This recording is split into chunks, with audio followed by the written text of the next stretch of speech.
So today is the day that we clean out those closets.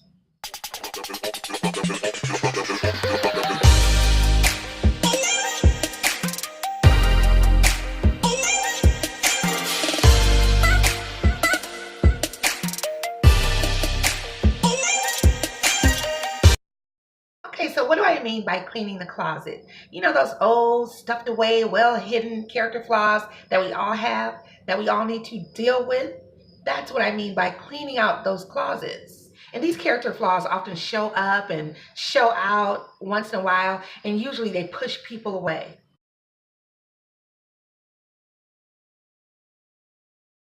Yeah, I used to give myself so much credit for not having a certain quality until I started digging and being honest with myself. And I realized that pride has many, many faces, many manifestations. But for purposes of this video today, I'm going to break it down to 5. The first quality on my list is complaining or being judgmental. Guilty. Like I never, ever, ever, ever would have imagined that complaining had a connection to pride. Like, and I'm not talking about the occasional complaining where we all need to vent. You know, we all need to get it off our chest once in a while. I'm talking about the more chronic complaining. The nothing's ever right. Everyone's always wrong. There's something just not ever, ever okay. Someone's always doing us wrong. Nothing is ever quite right. Blah, blah, blah, blah, blah, blah, blah.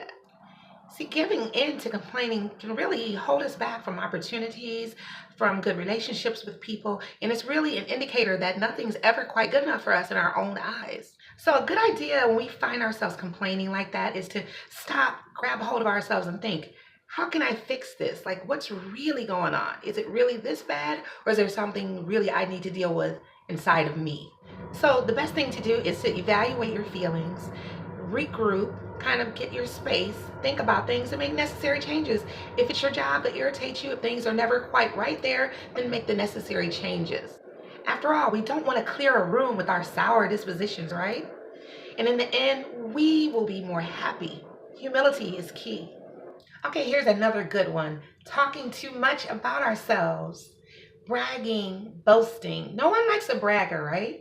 It makes people feel that whatever you have to say about yourself is more important than what they're saying about themselves. See, when we take over a conversation, a person may engage with us, they may smile and giggle and nod and all of that, but really they're thinking of a quick exit, and you best believe that they are never having a lengthy conversation with you ever again. And a way that you can keep this annoying little characteristic in check is when you speak about yourself, keep it brief, but then also ask them questions like, what's your thought on that? Or how did you deal with that?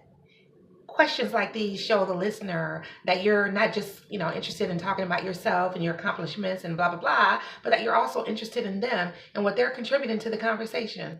One thing that helped me was when I wrote myself a note, and the note says, you are not better than anyone, and no one is better than you. Okay, and how about this one? Being a people pleaser. You might be thinking, wait, what? A people pleaser? Now, I'm not talking about the person whose job, requires excellent customer service. I'm talking more of, the kiss up. Saying yes to everything, going above and beyond just to be recognized, just aggressively pursuing every way you can to be noticed. Being consumed with what other people think of you, trying your best to gain approval. Honestly, it's very unattractive and people can spot it a mile away. Very subtle, but it speaks to pride because it shows that we are looking for that seat of importance. That in our own eyes, we feel we deserve to be elevated. Not saying that wanting more or better for yourself is a bad thing, but when we sacrifice so much to our own self-detriment, it makes you wonder what's really, really going inside. Why is the need there to feel so important, so elevated? So why not start with saying no to some things and loving yourself right where you are? Oftentimes there's a thrill associated with being recognized and esteemed by powerful people. And a lot of times we neglect the lowlier ones because we want to be on the powerful ones' side, on their team. But we fail to realize that the lowly ones are usually the ones that are more loyal, the ones that are there for you when others aren't. So learning to really, really deal with that cleaning that out of your closet will go a long way because it's a very, very unloving trait. Lastly, a lack of gratitude. This is so common in today's world, super common. Everyone is so used to getting exactly what they want, and when they don't get what they want, they feel just crazy. So we live in a world where everybody is me first. It's all about me, especially in America. Everybody is so me driven, and they're not grateful for the little things in life. People in other countries wish that they had half of the luxuries and the opportunities that Americans have, yet we as Americans are just not grateful, right? You can have the best marriage, you can have a wonderful family, beautiful kids, friends, family, people that care about you, and still you would never be satisfied. This is truly a prideful person. And these dispositions could come from like a childhood of uh, feeling like you didn't get what you felt you deserved, or it could come from a childhood of privilege where you're used to getting everything that you want. But at the end of the day, it's very important to go inward and really reflect on how life would be without the littler things, right? For instance, if you didn't pay your electric bill, I mean, go figure. You come home from work, it's a dark day, you come in, there's no electricity. Then everyone in the house suffers. The refrigerator, you can't store your food because the refrigerator isn't working now. You can't cook if you've got an electric stove, or most gas stoves, you have to have electricity. So there goes that. Not to mention how hard it would be to get dressed in the morning. Electricity, once it's out, at times affects your hot water tank. It's just a domino snowball effect. And just something as simple as that is something that a lot of people just don't appreciate.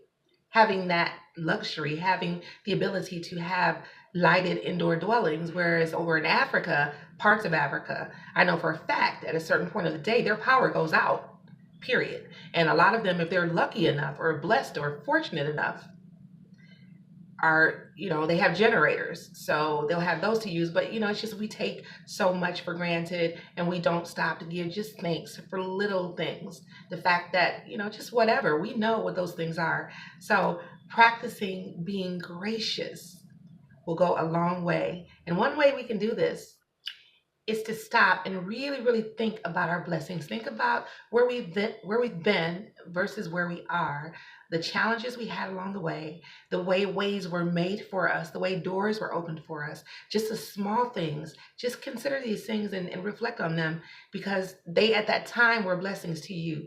And don't feel that you've come so far away from that you're no longer in need of giving thanks, because we always are. There's always something to be thankful for. So I don't know if any of you saw any of these qualities in yourself. I can attest to the fact that I've seen 80% of these qualities in myself, which is what inspired this video. So let's make the world a better place.